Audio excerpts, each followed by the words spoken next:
Well, let's turn our attention to the National Assembly, where engagement with critical government organizations on the containment of COVID-19 continued with the Presidential Task Force on Control of the Virus. At the meeting, President of the Senate, Ahmad Lawan, stressed the need for a single centralized account for all COVID-19 funds to be managed by a separate body.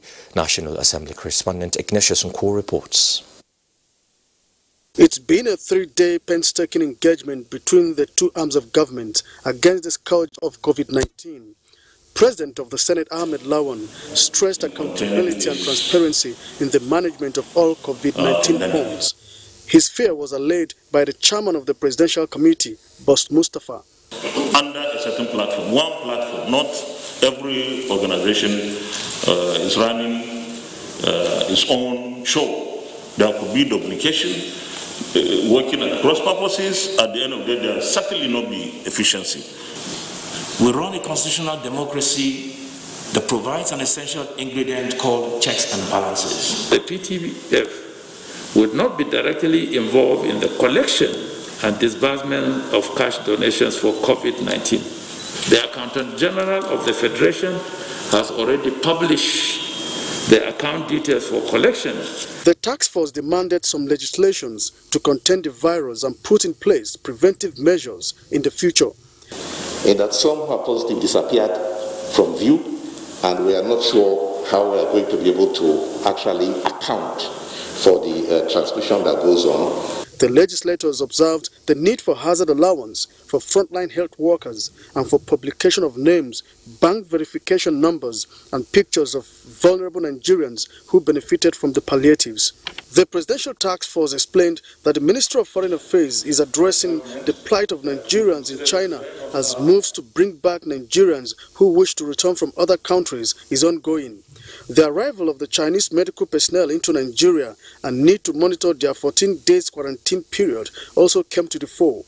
Minister of Information and Culture Alhaji Lai Mohammed advised Nigerians to guard against fake news on COVID-19, describing the story of alleged spending of 1 billion naira on SMS by NCDC as one of such unrealistic stories. We are taking adequate measures, but I want to see the opportunity to thank Facebook, because the agreement between us and Facebook is that once we flag that kind of story, Facebook removes it or we stamp it fake news. It's not that the civil servant just showed me now that particular news has been stamped fake news. This is the 5th meeting involving the leadership of the National Assembly and government organizations on the measures to contain the virus. From the National Assembly, Ignatius Nkwo, NTA News. Medical protective items delivered to Nigeria by the China Civil Engineering Construction Corporation have been decontaminated in line with international health regulations. Onegaya Finefest reports that the aircraft and crew members were also disinfected to ensure that the virus is not carried into the country from China. Items decontaminated include test kits, ventilators, disinfection machine, disposable medical masks, rubber gloves, protective gowns, goggles, infrared thermometers, and face shields.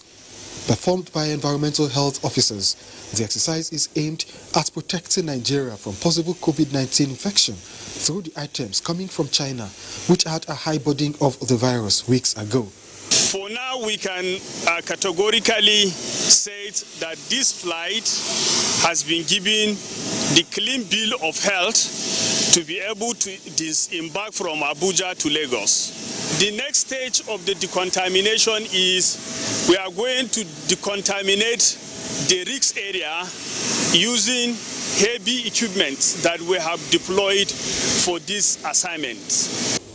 On arrival in Lagos, further decontamination will be carried out before the items are cleared for distribution and use.